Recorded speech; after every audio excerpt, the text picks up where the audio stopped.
Hola, muy buenas tardes, estimados estudiantes. Bienvenidos a este. ¿Qué espacio es? Este es el quinto espacio abierto del aprendizaje. Bienvenida Generación 63. Nos acompaña María Alejandra, Andrea, Laura y Casa. ¿Eres Beatriz? ¿Quién es Casa?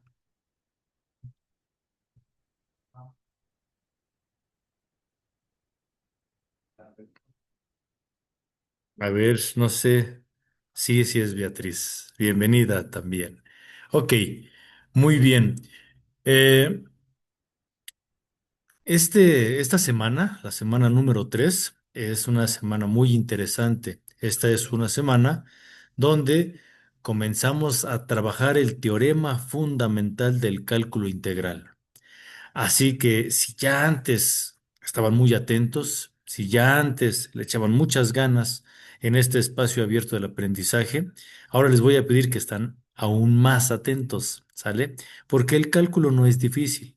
Lo que lo hace difícil es estar distraído o estar con un andamiaje muy pobre en aritmética y en álgebra. Entonces yo te invito a que por favor no te me distraigas, ¿vale? Y si tienes alguna duda, ya lo sabes, con todo gusto, abres tu micrófono y me interrumpes. Antes comentarles, eh, tuvimos el día de hoy nuestra sesión a esta hora porque yo me encuentro en mi centro de trabajo, aquí es donde yo soy docente. Por lo tanto, a lo mejor llegamos a tener alguna interrupción y nos tendremos que cambiar de lugar o a lo mejor se nos vaya el internet o alguna situación pudiera pasar, ya que aquí me encuentro grabando con ustedes en vivo y todo puede suceder en un centro educativo. Así que bueno, les pido que me tengan esa consideración. Bueno, vámonos sin más. Voy a compartir pantalla y quiero que abordemos primero la parte conceptual. ¿Qué onda con el cálculo integral? Bueno, me voy a Wikipedia, una enciclopedia que anteriormente no era tan recomendable porque no verificaban su información, pero de varios años para acá se ha vuelto uno de los sitios más confiables porque ahora ya han puesto atención en la información que comparten y de las personas que han alimentado este sitio. Ya es recomendable, ¿vale? Por eso lo hacemos. Y dice, la integración es un concepto fundamental del cálculo y del análisis matemático. Básicamente, una integral es una generalización de la suma de infinitos sumandos. Esto por Riemann. Riemann fue un teórico por ahí contemporáneo con Isaac Newton, con Gottlob Leibniz y Isaac Barrow, que definieron el teorema fundamental del cálculo integral, que consiste en determinar un área en curvas. Cuando tenemos polígonos regulares, es muy fácil calcular el área. Un círculo es un polígono regular, un cuadrado, un rectángulo. Pero cuando tenemos curvas indefinidas, qué difícil es. Por eso es que ellos mencionan esta suma de infinitos sumandos, ya que son varios rectángulos como figuras regulares. El calcular su área es muy fácil, lado por lado. Y si las colocamos debajo de la curva, pues vamos teniendo cierta precisión en el área, pero no es exacto. Puede ser preciso, pero no exacto. Y eso es a lo que se refiere la generalización de esta suma de infinitos sumandos. Y dice, para darle precisión, se hace infinitesimalmente pequeño esta suma. Entre más pequeño, más preciso. E integrar todas estas sumas es justamente el teorema fundamental del cálculo integral. ¿Sale? Y cuando tenemos esquinas que le faltan para llegar a la curva, podemos el siguiente rectángulo hacerlo más largo para que le sobre. Y esas áreas, unas que faltan, otras que sobran, se le llama la parte diferencial. ¿Sale? Y como ya estuvimos trabajando una función, se le llama diferencial de una función. ¿Sale?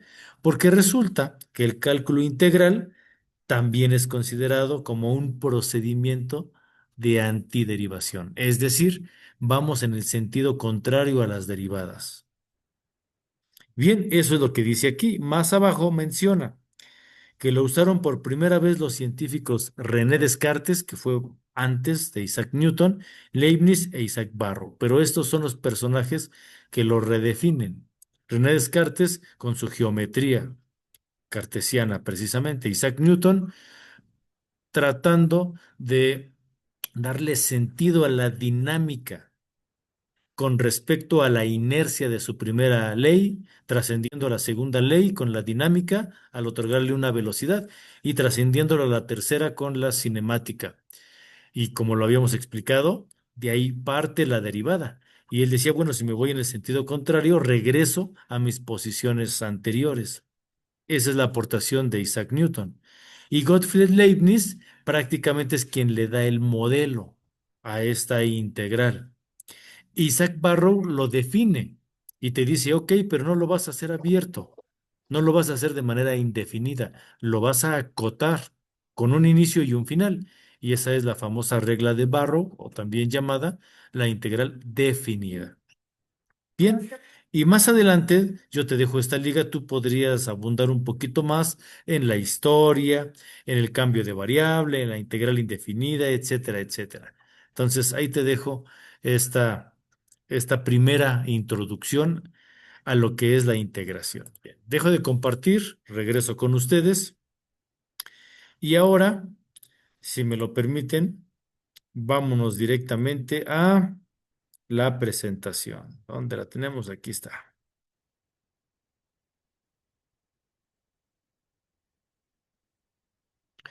Bien, estamos en semana 3 de este gran módulo 18 y tiene por nombre la derivada y la integral en la explicación de los fenómenos naturales y los procesos sociales. Su amigo y servidor Manuel Antonio Chablé Pesina, su asesor virtual. Y bueno, vamos a poner las cosas en contexto. Número uno, ¿quién es la función? Pues la función es esta curva que está aquí como en línea punteada en color azul más fuerte. Es justo la ola del mar. Esa es mi función. Cálculo integral trabaja básicamente con expresiones exponenciales, no con lineales, con exponenciales. ¿Por qué? Porque se trata de definir áreas o superficies debajo de una curva. Y en una función lineal no tenemos curvas. Por esa razón, ¿vale? Entonces, al representar una función exponencial, necesitamos revisar cuáles son esas áreas. En este caso, la curva la tenemos arriba. Por lo tanto, el área o la región se encuentra sombreada en color azul clarito. Y esta región, R mayúscula, está determinado por la función entre un punto de inicio llamado A y un punto final llamado B. Es decir, la región formada de entre la función y el punto A y el B. Esta es la integración, ¿vale? Pero podemos también tener que no solamente se encuentra debajo de la curva, también la podemos tener por encima de la curva. Aquí se observa, las áreas en color azul cian o color clarito son áreas debajo de la curva, pero la curva pasa del eje de las abscisas y me está generando que a partir del eje horizontal, mi eje de mi plano cartesiano X, hacia abajo se genera una superficie en color amarillo y esa está arriba de la curva. A estas áreas, unas positivas y unas áreas negativas, también se les suelen llamar áreas diferenciales, ¿vale? Bien, hablando de estas áreas diferenciales, yo te explicaba hace un momento de las sumas de Riemann, que no es otra cosa más que muchos rectángulos debajo de la curva que representa mi función. Pero si yo los pongo todos debajo, voy a tener unas áreas en forma de triangulitos que me está dando una imprecisión. para el área debajo de esa curva. Entonces, propone Riemann, ¿por qué no generamos un rectángulo antes de la curva y otro rectángulo después de la curva?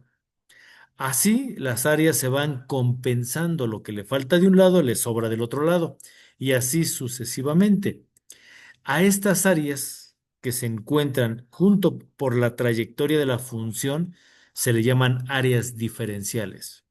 Unas son las áreas confirmadas debajo de la curva y las otras son las áreas diferenciales que se encuentran en color rojo. Y esta es la razón por la que al hablar de integración se habla también de derivadas, pero en el sentido contrario de antiderivación, ¿vale? Y no existe integral sin derivada. Ese es el requisito, no existe integral sin derivada. ¿Qué quiere decir? Que tu función a integrar ya debió haber sido derivada. ¿Por qué? Recordarán ustedes que explicaba en la semana pasada cuando veíamos derivadas. La derivada es pasar de la posición al desplazamiento. El desplazamiento por unidad de tiempo, que es velocidad, es la primera derivada.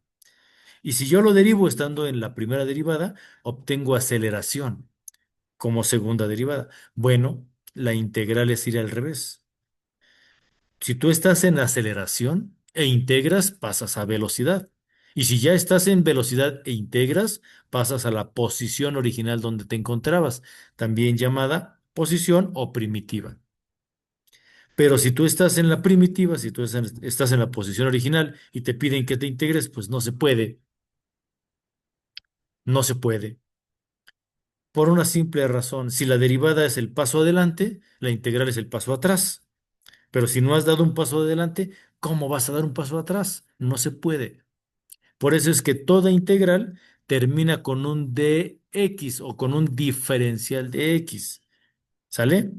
Que determina, asegura o confirma que viene de una derivada, ¿vale? ¿Vamos bien? María Alejandra, Beatriz, Andrea, Lourdes, ¿tienen alguna duda? Háganmelo Por saber, ahora por favor. no, gracias. Gracias, No, Andrea. gracias. Gracias, María Alejandra, por contestar. Bien, continuamos entonces. Aquí tenemos mi plano cartesiano, mi eje ordenado Y, mi eje absciso X, y tenemos la función, aquí sí se observa bien, en una línea gruesa color azul, mi f de x, mi curva. Y tenemos en la parte de abajo mi área, mi región, y está determinada por el inicio A y debe determinar en B. Pero en mi imagen vemos que tiene una X. Mi región no llega hasta B, se parte en X. ¿Qué quiere decir? Que en toda función continua, ¿qué significa continua? Que tiene un inicio A y que tiene un final B, se va a determinar un área o una región que ocupa debajo de la función y encima de mi eje absciso. Esa es el área bajo la función. Y se puede determinar desde el inicio A hasta el final B, o se puede dar desde el inicio A hasta un punto antes de llegar a B, llamado X. Pero también nos podremos encontrar una que vaya desde X hasta B, es decir, antes del inicio. Las áreas o las regiones se pueden calcular completas de A y B o parcialmente, parciales. ¿Sale? Entonces entendamos que A es el inicio de mi región, B es el final y X es un punto intermedio entre A y B. Y vamos a hablar de primitiva de la función. Ya lo había explicado antes. La primitiva de la función es la posición de la cual comenzó el desplazamiento en la derivación. Esta función primitiva u original se va a expresar con una letra mayúscula. Si tu función derivada fue f, y se puso como minúscula o cursiva, tu función primitiva la expresarás como f mayúscula. Pero en ocasiones tenemos más de una función, tenemos dos o tres. Cada una se va a representar con una letra diferente. Por eso es que en ocasiones vas a encontrar en lugar de la F mayúscula una A mayúscula o una G mayúscula. No importa, representa una función diferente de F. Eso es todo. ¿Por qué? Porque tenemos que pasar ahora al concepto, pero este concepto bajo un modelo matemático, y el modelo definitivamente es un límite. El teorema fundamental del cálculo integral se basa en el área o región debajo de la curva, pero determinada por segmentos o por regiones. Estas regiones o segmentos comienzan en A, terminan en B, ya lo había dicho, pero pueden tener uno o más puntos intermedios. Ya veíamos el de X, pero ¿qué tal si tuviéramos otro? Una X más algo. Ese más algo se va a representar con H. A partir de ahora, H es el incremento a partir de un punto determinado cualquiera. Ese punto determinado cualquiera es X y H es el incremento. Por eso se expresa X más H. En tu primera gráfica tienes la región parcial de A hasta X. En tu segunda gráfica tienes identificado la región parcial desde A hasta X, está identificada. Pero resulta que aparte de X, tenemos un X más H, un incremento secundario que tampoco llega a B y no parte desde A. También se puede delimitar una región parcial. No inicia en A, comienza en X, no termina en B, termina en X más H y es la tercera gráfica.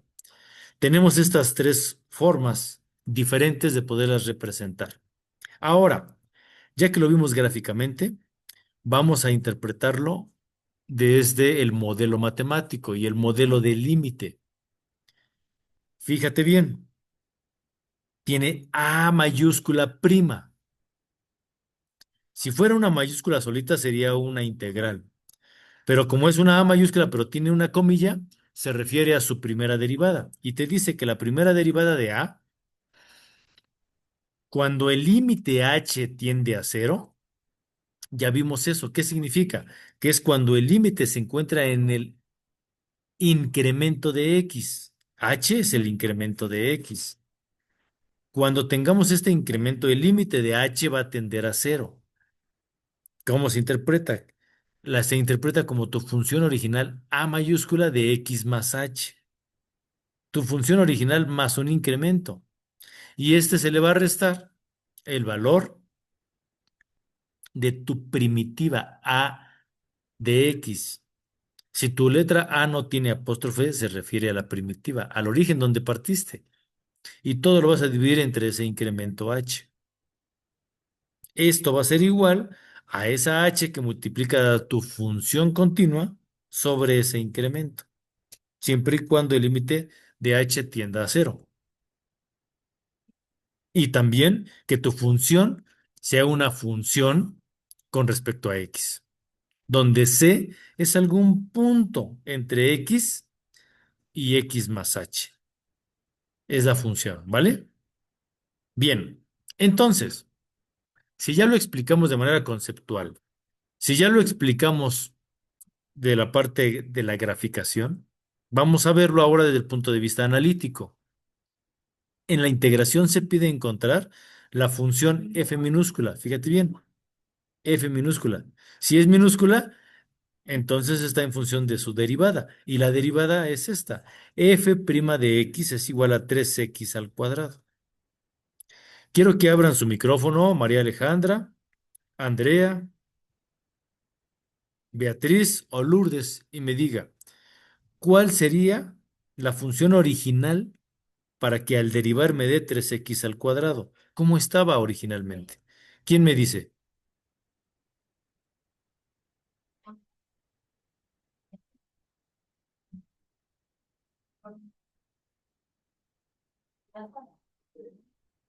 ¿Nadie? Estaba en fx, Beatriz. eh, sí, estaba en ¿Sí? fx más 3x al cuadrado. ¿La misma?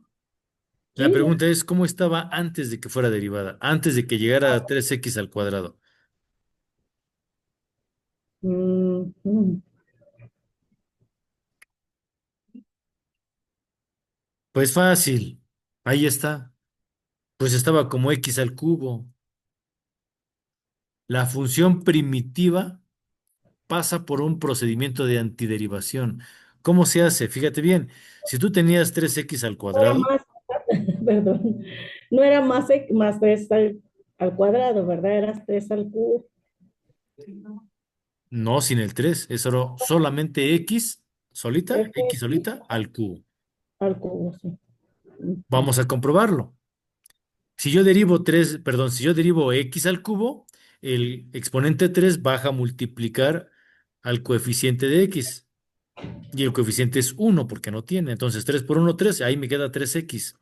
Y al Ok, exponente 3 le restas 1, pues te queda cuadrado. Ahí está. ¿Cómo es el procedimiento entonces de antiderivación? También llamado integración, pero el proceso de antiderivación. Fíjate bien, si yo te pedí que integraras 3x al cuadrado,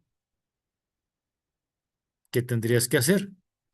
Paso uno, al exponente el que sea le vas a sumar uno. Tenías 2, 2 más uno te da 3. Paso 2 y último, el valor que te haya dado a la suma del exponente lo vas a poner como denominador. Entonces, en el paso uno, a 3x al cuadrado, le sumamos uno al exponente, te queda 3x al cubo. Paso 2, el valor que te dio ese exponente que fue 3 lo pones abajo como denominador.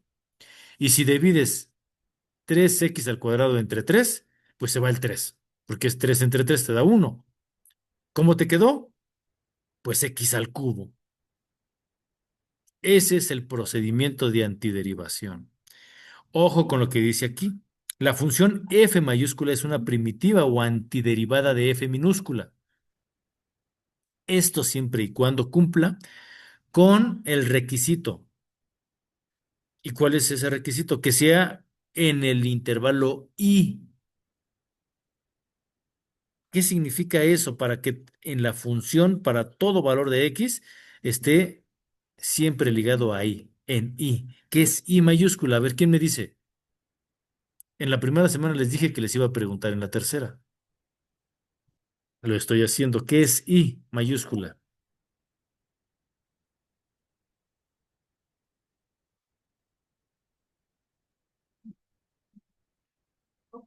¿Nadie? Les ayudo. no me La- acuerdo, Beatriz, otra vez, por favor. no me acuerdo. No, Ah, lo ok. siento. Bien, les ayudo entonces. La I mayúscula representa la imagen del dominio. Cuando veíamos la teoría de conjuntos, yo te explicaba la regla de fidelidad. Pensé que se iban a acordar. La regla de fidelidad dice que a todo elemento del dominio le corresponde uno y solo un elemento de la imagen para garantizar que haya función. Por eso es que aquí te dice, la función será primitiva en un procedimiento de antiderivación siempre y cuando se cumpla con esa regla de fidelidad. Esa es la regla de fidelidad, eso es lo que representa I, la imagen del dominio, ¿vale? Bueno, pero resulta que hay un inconveniente. Algunos autores dicen que la antiderivación es integración y yo digo que no, definitivamente no. ¿Por qué? Porque hay que recordar que existe una familia de primitivas. Ah, hijo, ¿qué es esa familia de primitivas?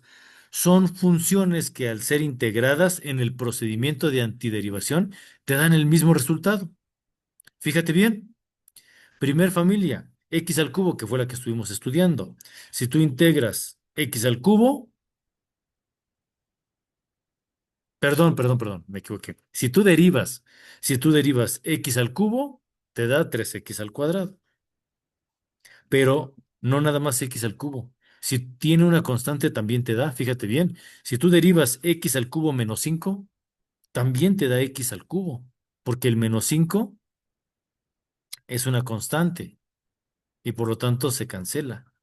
Y si no fuera menos 5 o fuera más 97, a final de cuentas es una constante y te sigue dando lo mismo. Su derivada te sigue dando 3x al cuadrado. Y si voy al revés en antiderivación e integro 3x al cuadrado, me va a dar x al cubo. Pero O sea, también constante, perdón. Entonces, aunque la constante cambie, 3x al cubo no cambie. es correcto. La constante puede ser cualquier número real y siempre te va a dar el mismo resultado. Entonces aquí ya hubo un problema. Si yo quiero llegar a mi función primitiva, ¿cómo saber si era un -5 o un +97 o no tenía nada realmente? Para esto entra esta última parte, la constante de integración. ¿Qué es la constante de integración? Es una letra C que se le agrega después del procedimiento de antiderivación. Yo insisto, el procedimiento de integración no es integración. ¿Por qué? Porque le falta la C, le falta la constante de integración. No puedes nada más así despreciarla. C puede ser cero y sí te da, pero C puede ser cualquier otro número racional, puede ser cualquier otro número simplemente decimal, puede ser cualquier otro número natural, el que sea, cualquier número real. Por lo tanto, para salir curados de toda esta situación, solamente le vas a agregar más C. A tu función le vas a agregar más C. Y ahora si estás cubierto, C toma el valor de cualquier valor constante, es decir, cualquier valor no algebraico. Ahí en C entra el -5 o el +97 o lo que sea. ¿Vale? Y ahora sí quedamos cubiertos. Al agregarle a tu procedimiento de antiderivación más C, ahora sí, podrás decir que estás integrando. ¿Sale? Continuamos. Primer ejemplo. Para la ecuación diferencial g' de x es igual a 2x. Observa algo bien importante. Ya no utilicé f, ahora utilicé g. ¿Quién abre su micrófono y me dice, ¿por qué ahora utilicé a g? Os escucho.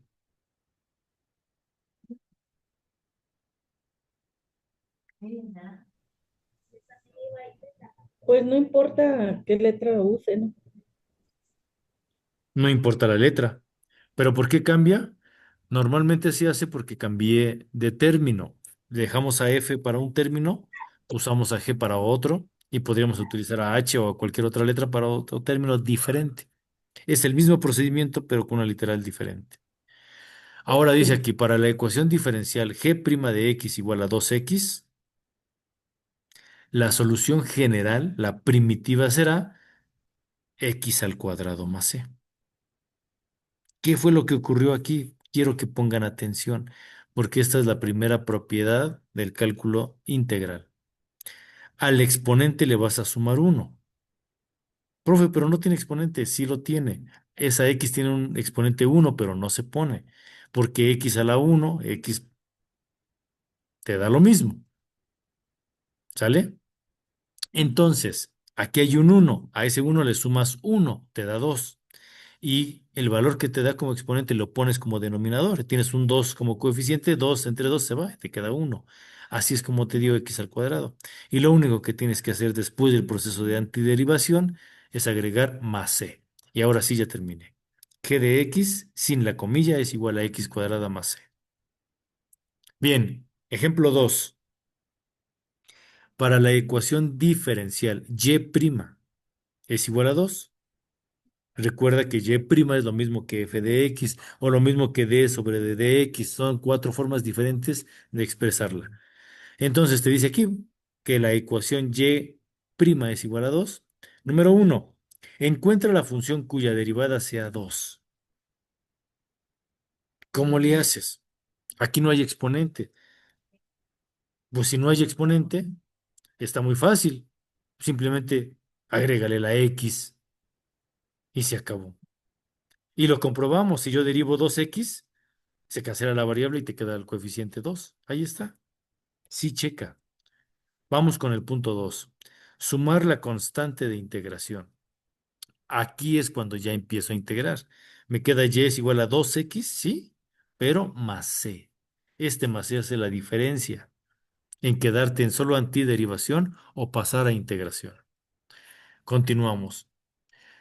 Así como hay diferentes formas de representar, simbolizar a las derivadas, también lo mismo para las primitivas, se le llama notación.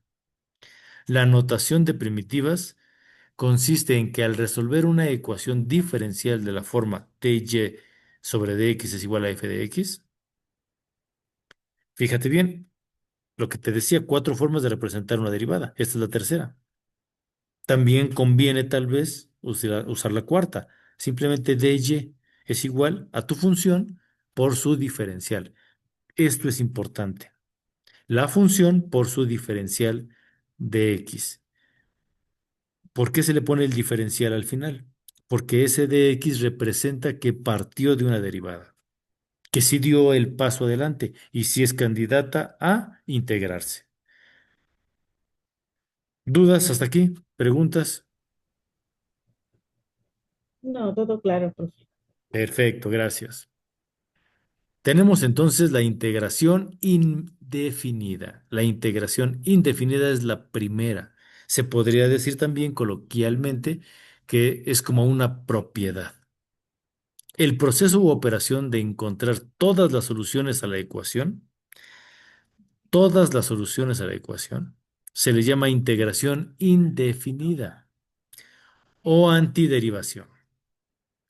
Y esta la vas a encontrar porque se escribe con un símbolo bien elegante, que es como una S, pero alargadita y vertical. ¿Sale? A este símbolo se le llama integrando, ¿sale? O simplemente signo de integral. Y aquí es donde la integración indefinida hace su magia. Esa es la expresión completa. Y, o también podría ser f de x, es igual a la integración. Ahí tiene la viborita, la S alargada. La integración de la función f de x, que es el integrando, y a quien le Uno. vas a agregar el de x, que es la variable de integración. Y esto va a ser igual, la f minúscula se convirtió en f mayúscula. ¿Por qué? Porque en el proceso de antiderivación llegas al producto inicial, llegas a la primitiva de x y simplemente agregas el más c, la constante de integración. ¿Vale? Seguimos. En la integración indefinida, la expresión completa se expresa como el integrando, la s De, alargadita, de tu de- función f de x, de su diferencial. Algunos autores también le llaman con respecto a x, como tú te acomodes, pero que no te falte. ¿Vale? Entonces, vamos resumiendo. El proceso de integración consiste en ir al revés de la derivación. Por eso algunos le llaman, ¿cómo? integración. Proceso de ¿Cómo? integración es similar. Antiderivación. Antideri. Antiderivación. Porque Ah, vas ujú, al sentido contrario. Antiderivación. Y cuando a esa antiderivación le agregas el más C, ahora sí, se llama integración. ajá. ¿Sí me supe explicar? Sí, Vale. Aquí está el procedimiento. ¿Sale? De la integral original la reescribes. ¿Qué es reescribir? Ordenarla de acuerdo al formato de función. Lo explicábamos, por ejemplo, con las raíces de grado diferente. Tú la reescribes, es lo mismo, pero con la propiedad, donde eliminas la constante, donde podrías eliminar la variable, pero tú estás cumpliendo con el procedimiento de derivación. Y si tú vas al revés con el de antiderivación, pues si no tenía variable, se la pones. Pues si tenía un cuadrado, le agregas un más uno porque vamos al revés.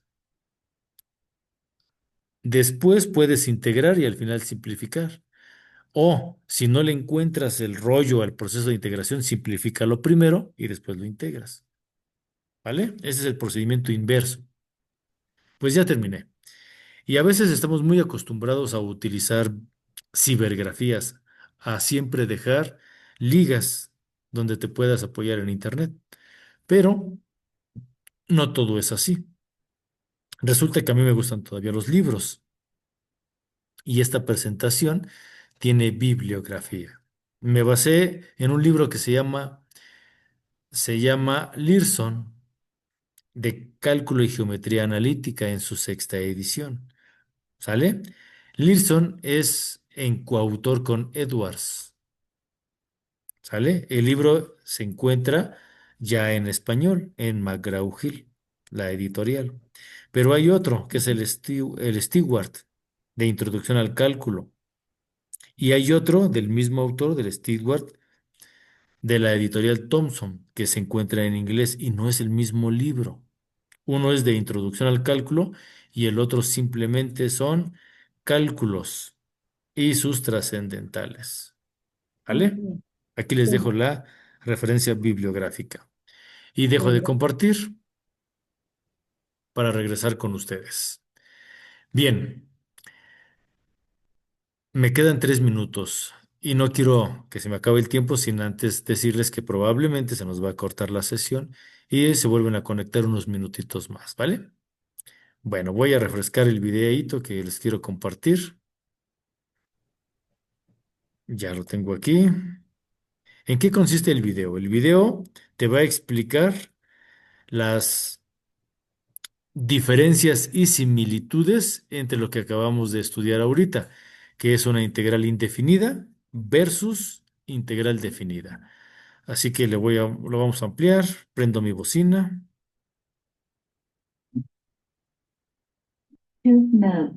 vamos a ver si se logra vincular o no se vinculó. Así está. Bien, vamos a subirle un poquito y a poner atención.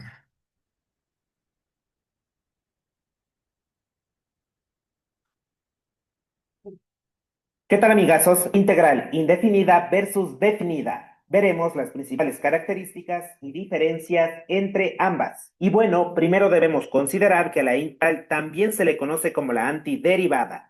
Y dependiendo de cómo se encuentre planteada, esta nos permite calcular, por ejemplo, el área de regiones o el volumen de sólidos. Entonces, de entrada, una de las diferencias que podemos observar es que la integral definida tiene límites de integración, el límite inferior y el límite superior. Ahora bien, en ambos casos vamos a integrar la misma función f de x, que es igual a x al cuadrado. Miren, para resolver una integral hay varias reglas, varios métodos, y el proceso a utilizar dependerá tipo de función. Acá tenemos una función algebraica del tipo x elevado a una potencia n, a un exponente n. Entonces, la integral de esta función es igual a la variable, en este caso x, elevado a n más 1 sobre n más 1 más c. Recordando que n, el exponente, debe ser un número diferente de menos 1. Y posiblemente esta regla de integración es una de las principales y básicas que todos debemos conocer. Bueno, regresemos a nuestro ejemplo. Entonces, para integrar, mantenemos la variable, muy bien, x, al exponente le sumamos 1. 2 más 1 es 3 y este exponente también lo ubicamos como denominador. Siempre en una integral indefinida debemos sumar una constante de integración que se simboliza con la letra C. Y listo, tenemos el resultado de nuestra integral indefinida. Y seguramente en este momento se estarán preguntando, ¿por qué debemos sumar una constante C? ¿Qué representa esta constante de integración? Como ya sabemos, a la integral también se le conoce como la antiderivada. Esto significa que si derivamos la función